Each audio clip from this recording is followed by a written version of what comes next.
I think it's also nature. It's human nature to discriminate.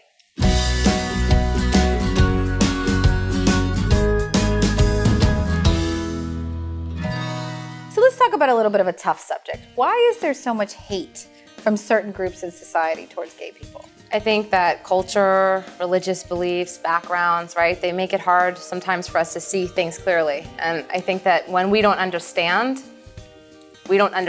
what being gay is, where it comes from, how it happens, I think the first place we go is we don't like it. Doesn't make us feel comfortable, we don't understand it, so we don't like it, we hate it, you know, and I think that's a part of it, just not understanding.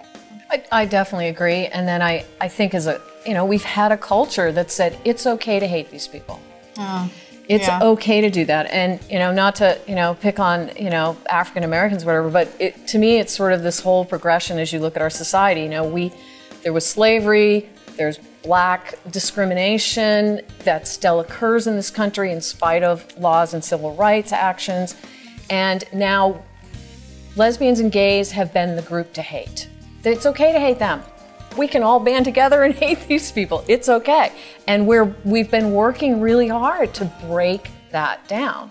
I think now there's a focus even within the LGBT community that transgendered people are maybe discriminated against. Yeah. And it's acceptable within the community because they're so breaking our norm. And the straight, community's norm of what's normal, well, how can that be normal? That's not right. I think it's also nature. It's human nature to discriminate. I think because it happens in our community, right? I mean, amongst, like you're saying, transgendered, and they're not that welcome in our community. So bisexual women. Bisexual women, that's a huge one. Yeah, and I just think it's our nature, and until we take action and make a point of not repeating that and doing that, it has to be a concerted effort. We're gonna just keep doing that. But what's the bigger thing underneath it? Like the big F word we're not saying. Fear. Yes, Fear? thank you. Yes. Yeah. People are afraid of what we don't know. There's nothing wrong with it, it's just different. Yeah. I think that's a key point is when we don't understand what different means, we get scared. Yeah. And it doesn't regard sexuality necessarily. Anytime we don't understand something, fear just shows up. Yeah. Because it isn't how we've ever been. Somebody who's never been out of the closet doesn't know how to be out of the closet. Someone who's never dated someone older or younger doesn't know how to do that. Someone who's never, tried root beer and then well, what might that do if I taste it and it, this is all stuff that's just normal human nature stuff that keeps showing up, and that's what leads to discrimination. But the hate from groups like the Westboro Baptist Church is just disgusting. Sorry to put it out there like that, but it is. And there is a segment of our culture that supports it, right? So it's fear, but there's also something about power. Well, there's power, there's groups, and every group has a leader. And in that leading, what is the leader saying? So the Westboro Church has a leader who is a proponent of hate these people. And if you're in that congregation, it is your duty to support, and your obligation to support what that leader says. So we have leaders across the country who are proponents, verbal, very vocal, very active about we're wrong, we're bad, we're evil, we're dangerous to children and families and the well-being of America.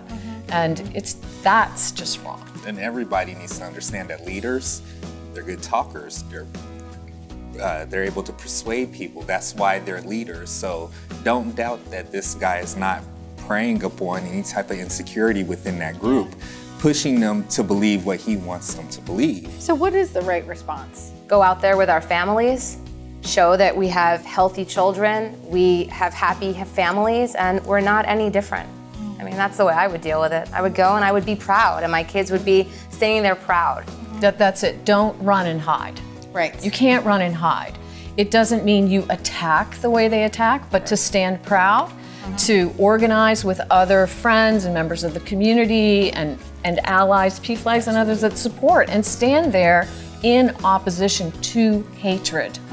One of the things that I know, being a PFLAG Speakers Bureau member, we go out to schools and we talk about all these issues, is to know when to act, not react. Yes. Right. And that's really powerful because there's a big difference. Yes. When we marched in a parade at Long Beach Pride just a few weeks ago, And as soon as we started around that first corner on the parade route, there were the haters. I was so proud of my fellow members because they really, truly just walked right up and they just stood in the face of it.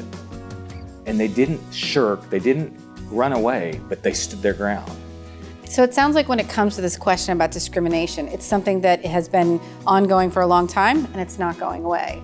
And the only real resistance towards it is sort of that peaceful demonstration where we get out there, we make our presence known, whether we're gay or a friend of gays, and we do that again and again and again so that people know that we're here and we're not going away.